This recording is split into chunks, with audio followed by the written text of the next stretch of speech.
aking YouTube channel. So ngayong araw ako ay babalik na kami ng kalakating Kuya Kahoy. At nandito na nga kami ngayon sa biyahe mga kayoko. At dadaan muna kami na paring ano mga kayoko. Kaya tara sabayan po kami sa aming biyahe ngayong araw mga kayoko. At update ko na lang po kayo kung nasa Malacan na po kami mga kayoko. Ayan o, nasa ano na po kami ang daan. Kapunta na kami doon sa Sampalok kayo ka na pare ano pero nasa outaway na po kami kapunta doon. Ganda na yan namin doon dahil may traffic mga kayo. Wow. Ang maganda rin yung pag-alis namin mga kayo kasi maaga pa hindi masyado kami.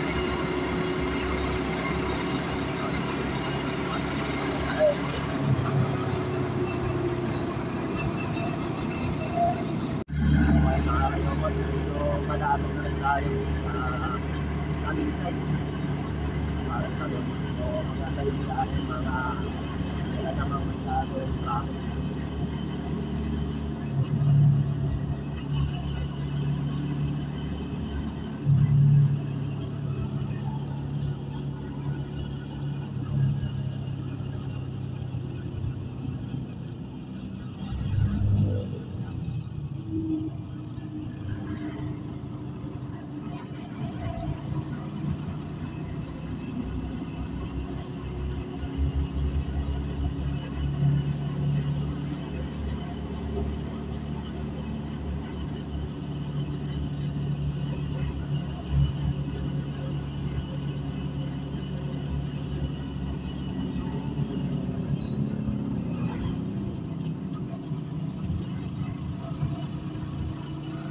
Yan mga kayumot at bibili muna ng pang-merienda si Kuya. So malapit na rin kami kina parang kami. Yung makikita niyo po yung ano dyan, yung Petron, yun o. Yung sale ng Petron doon na malayo kasi. Medyo malapit naman kasi yung gamit ko. Yan, hindi ko sana makita. Yan kami iikot para sa naman. Ay, nandito na tayo sa Talisay.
Galing sa floating mo, pagulong.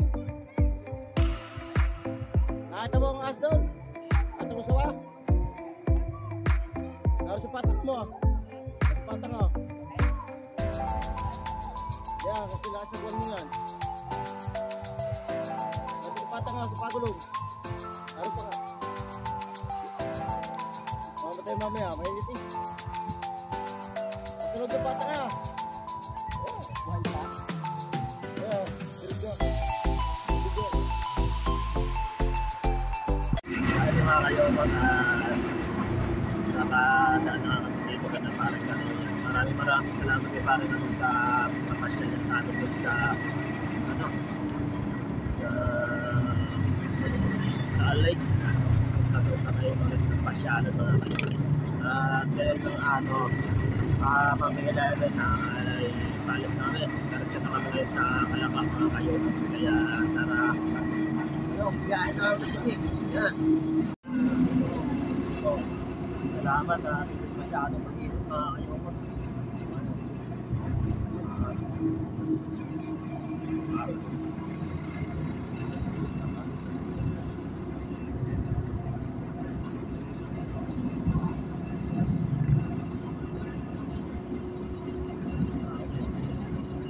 Nakabiyahe mga naminit tapos traffic tuloy yung mga biyahe papunta sa Kalakak.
Okay mga kayomat, andito na kami. So nagpapahinga muna kami kasi umuulan. Andito na kami kina Kuya Luis. Naka-standby muna ako dito sa may tricycle kasi umuulan. Pero mamaya-maya bababa na rin. Mahaba-haba ring biyahe. Buti kinayo ng motor yung paahon mga kayomot. So update ko na lang kayo pag andun na kami sa baba. So good morning mga kayomot. So araw ng Monday na tayo ngayon, August 26.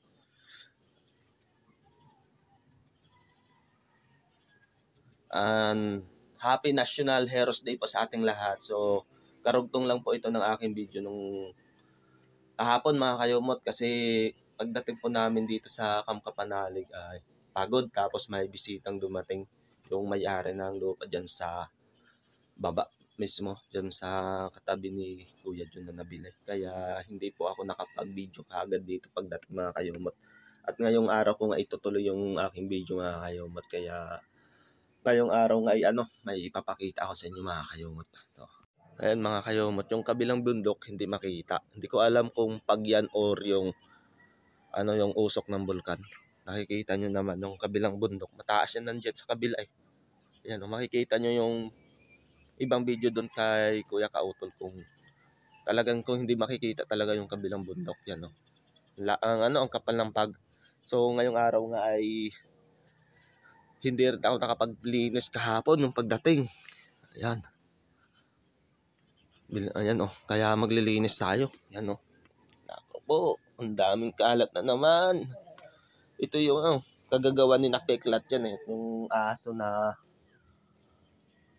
aso na mga asong mga kayumot gala yung dyan lang sa kagubatan ng ninirahan. So pumupunta dito sa kubo. Pero parang nagiging mabait na rin siya mga kayumot. Na parang lumalapit na rin dito sa kubo kahit may tao. Sana mahuli namin para maalagaan or para paamuin mga kayumot. Kawawa naman. Tinitingnan ko yung mukha niya, parang mabait naman yung asong yung mga kayumot. Tumakbo na mga kayumot. Kita ko na din eh. Yung asong yun mga kayumot, siya yung kumagat yung chinilas ko. At dinala doon sa kukubatan. Yung isang pares lang nakita ko mga kayumot. Wala na, tumakbo na talaga. Hindi ko na alam kung saan. So ayun mga kayumot, isang pares na lang yung nakita ko dun sa kagubatan. Kasi sinundan ko siya yung humihiga ako dito sa kubo. Yung isang pares ng tsinelas na sinusuot ko ulit. Bit niya kayumot at sinundan ko dun siya sa dinaanan niya. Nakita ko itong nawala akong tsinelas. So isa na lang nakita niyan Kita nyo. Isa na lang yung pares, hindi ko nakita. Bago pa naman mga kayumot. Sayang na tsinelas yun. Pero ganun talaga, hindi naman natin maiwasan yun kasi aso yun eh. Tapos pa sa gubat pa naman naninirahan. Talagang hindi natin sisisi yung asong yun mga kayumot. Mismo nga dito sa sa kubo yung naalagaan, yung nangangat-ngat din yung mga gamit natin. Tulad nitong si Peklat na nakadalawa din sa tatlo. Yung charger ko, tapos dalawang headset. Yan. Ingat-ngat niya ay alaga yan. How much more pa yung doon sa gubat na ninirahan, di ba mga kayumot? Kaya wala yung problema kasi hindi naman natin hawak yung niya kasi ganun nga, hindi naman alaga. Kaya na lang, pasensya na lang. Mas maganda talaga mahuli yon at maalagaan mga kayumot. Maganda pa namang aso. Ayan. So maglilinis muna ako mga kayumot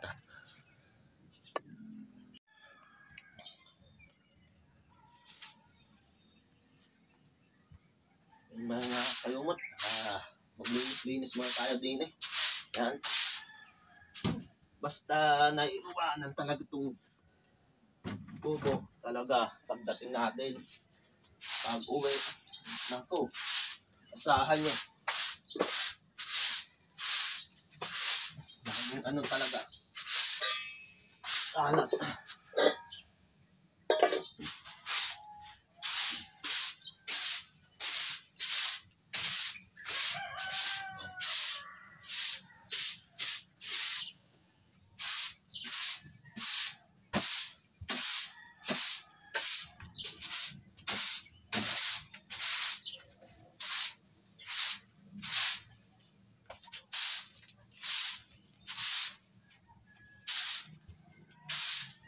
Dito naglalaro yung mga aso. Loob.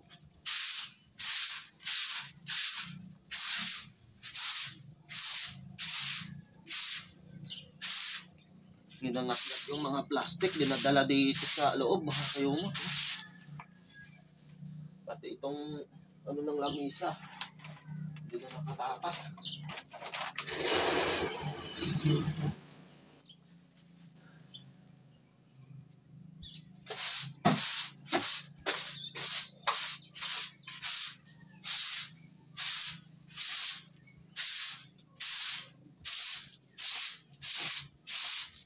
Yan.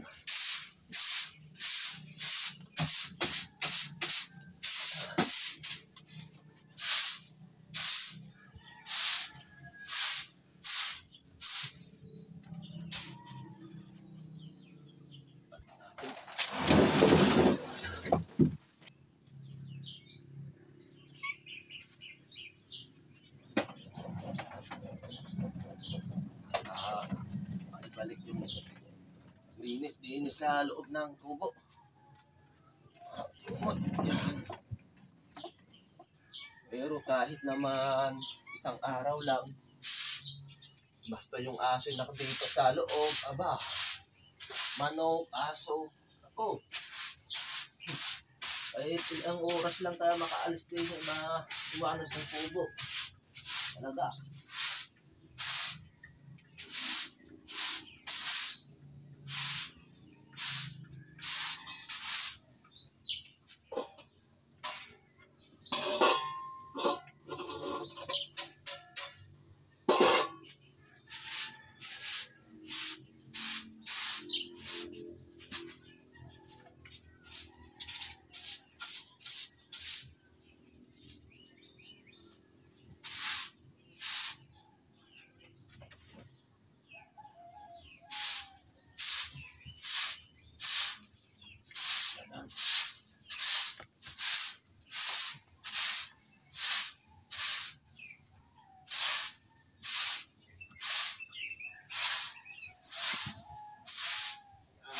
Okay.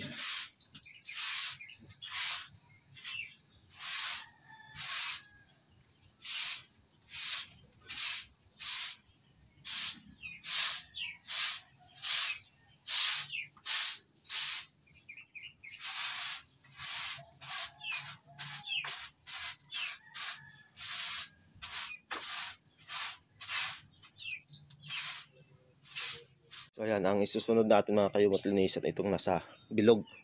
Na may oblong dito sa may circle mga kayumot. Kung saan tingnan mo. Maraming dahon ng kamatsil eh. Maliliit pa naman yan. Uy, akala ko na-harvest na. Meron pa pala. Ang daming bunga no? Nakikita na rin yung nakikita na rin yung kabilang bundok. Kanina talagang zero visibility. Talaga kayo bang pekla to? Saan nyo kinuha itong plastic?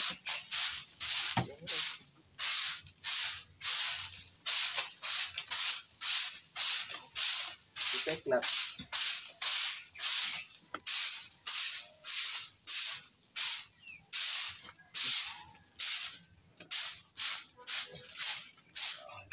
Saan saging natin to?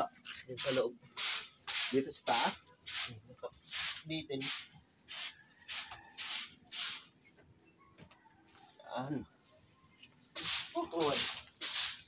Talaga pag naiiwanan tong kubo, kawawa.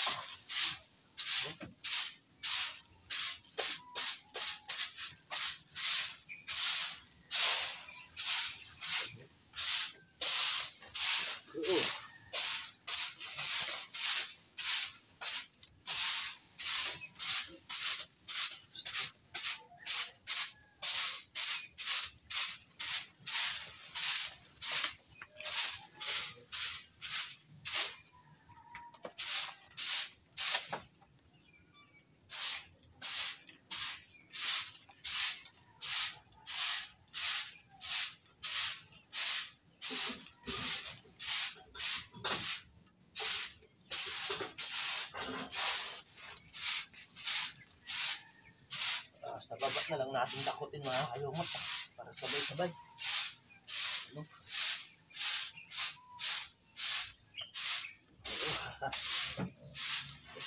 Iwan natin na ipon.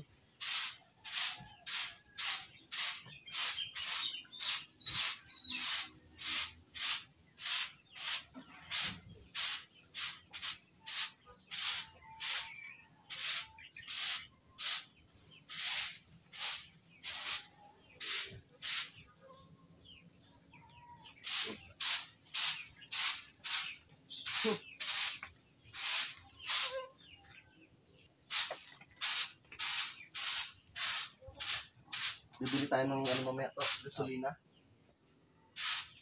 Punta tayo ng boundary.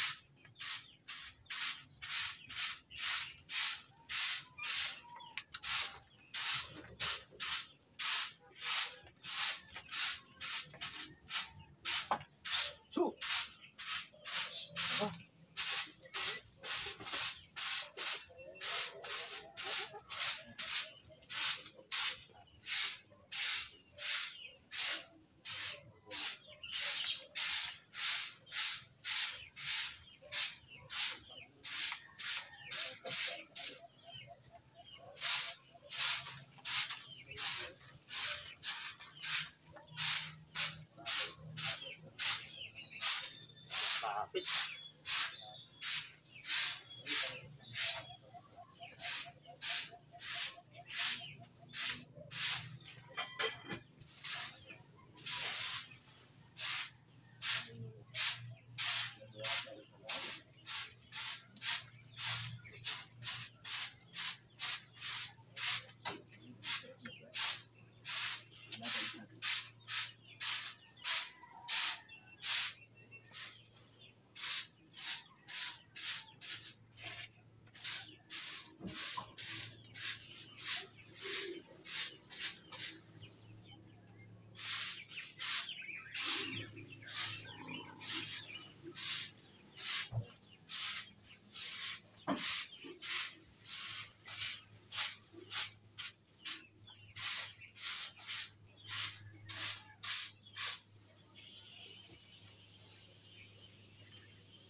Ini oh. Ano iwan oh. Ba. Kahit malinis na daan yan oh.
Yan, at sumikat na ang araw. Init na naman. Kanina malamig.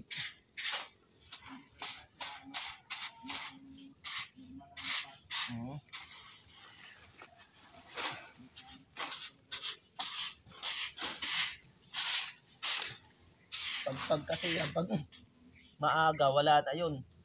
Pawala ng pawala. Ngayon ay mga ilang anong oras na ata eh. Taas na ng araw.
So ilagay natin sa sako ng iba mga kayomot.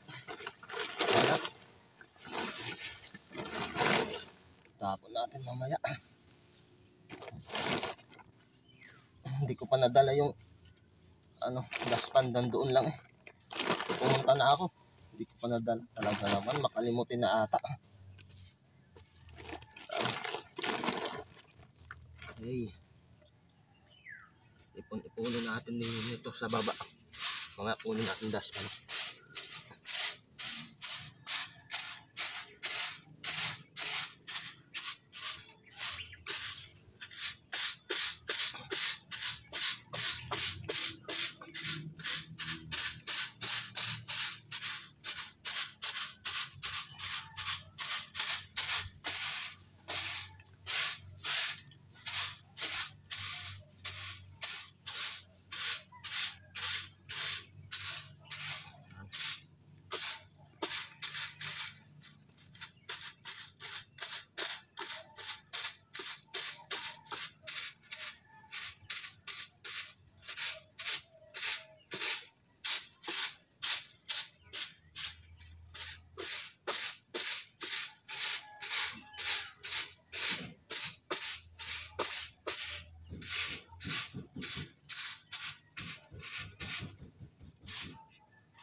Ayos. Yan mga kayumot, at natapos na nating linisan itong nasa bakuran. So mamaya nga ay bibili kami ni kuya ng gasolina. Mag-grass cutter ka kuya? Pati yung doon sa kabila. Kay sir yung pumunta dito kahapon. Yan. So yun yung mission ulit namin ngayong araw mga kayumot. Kaya panoorin nyo na lang yung full video na yun kay Kuya Kautol. Yan. So pahinga muna tayo at magkape. So yan nga mga kayumot, habang nagkakape tayo si Kuya, hinahanap niya yung yung anak na ulila kasi nanganak na. So barang narinig ko at sinabi niya 4 na piraso. So muna tayo mga kayumot kape. Coffee mate. Tapos sabayan pa natin ng almusal na saging. Salamat kay Kuya Loni. Yan. Kuya Jun, yung saging mo, nahihinog na, kunin mo na din eh. Yan na Kuya Loni. Sarap. So mamaya, ipapakita ko rin kung saan yung mga anak ni Ulila. Yan. Kaya stay put lang kayo mga kayumot. Okay, tapos na nga tayo maligo mga kayomot at hihintayin na lang natin si kuya kasi siya yung sumunod na naligo. May pupuntahan kami dun sa may boundary para bumili ng gasolina kasi igagrass cutter niya itong mga damo dito sa paligid yata dito sa Kapanalig at dun sa baba yung pumunta dito kahapon mga kayomot. Igagrass cutter niya. Habang hinihintay natin siya mga kayomot, balik muna tayo dun sa asok mga kayomot. Diba sabi ko sa inyo na lagi siyang tumatambay dito sa sa kubo. Pag natsimpuhan natin na tumatambay siya dito sa kubo mga kayumot ay ibibidyohan natin para makita nyo naman kung anong itsura niya mga kayumot at kayo na bahalang magusga kung maganda talaga siya alagaan. Once na halimbawa maganda nga siyang alagaan mga kayumot pero hirap siya mahuli talaga kasi wild diba? Kahit halimbawa nahuli mo na at mahirapan din tayo yun mag tali, pahirapan, di ba? Kasi hindi mo naman alam yung ugali ng asong hindi naalagaan o hindi lumaki sa piling ng mga tao. Kaya ingat-ingat din, kailangan na kung once na gustong hulihin yon yung mga eksperto na talaga mga kayumot, di ba? So mamaya ipapakita ko muna yung pusa namin na nanganak si Ulila. Dito yung isa. Bing. Puntahan muna natin yung anak ni Ulila mga kayumot. Yun yung anak ni Ulila oh. Wow. Kaso may problema mga kayumot. May isang yate. May isang patay. So yun yung aso mga kayumot oh. Yan. Simpuhan na natin yun dito. Yun oh. Ayun oh. Lalo pagkatoy na napaliguan, gaganda kulay niyan.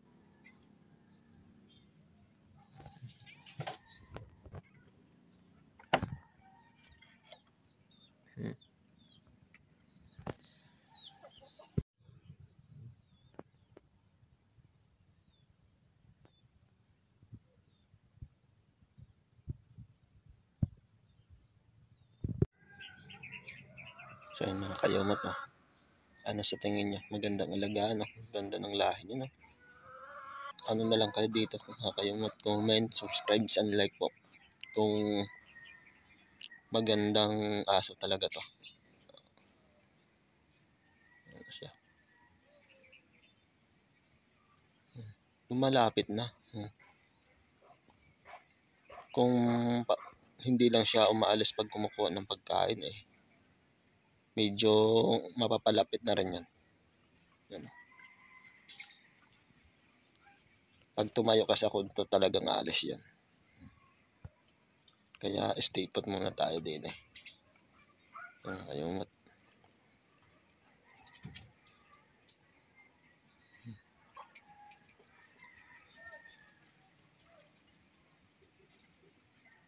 Magandang hapon mga kayumot. So tapakita ko lang muna sa inyo yung ginawa kanina ni Kuya dito sa lupa ni Ma'am Rosalie. Yan. So kaya nga kami pumunta doon sa may boundary mga kayumot para bumili ng gasolina. Ito yung isa sa ginawa ni Kuya.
Yun nga mga kayumot, hindi na nga ako na tumulong doon sa paglilinis ng ng lote ni Ma'am Roseline kay Kuya kasi grass cutter naman yung gamit niya. So dito na lang ako tumulong sa dito sa Kamkapanalig. Yung kanyang ginag-grass cutter, ako nagwawalis mga kayumot. Kaya ngayon ay okay na yung video ko, naabot ko na yung 30 minutes. Kaya dito ko na rin putulin ang maikli kong video mga kayumot. Maraming salamat po sa lahat-lahat ng nagsusuporta, sa solid subscriber po ng aming team dito sa aming team Kapanalig. So solid supporter, and sa mga sponsor po dito sa aming team, maraming salamat po. At maraming salamat din po sa nag-ayos ng ng AdSense ko sa si Ma'am. Hindi ko kilala kung sino po 'yon kasi si Kuya yung nagpaayos nito. Kasi siya yung nakakilala. So maraming salamat po, Ma'am. Hanggang dito na lang mga kayumot. Mag-iingat tayo palagi. Always pray. God bless you all. Bye-bye.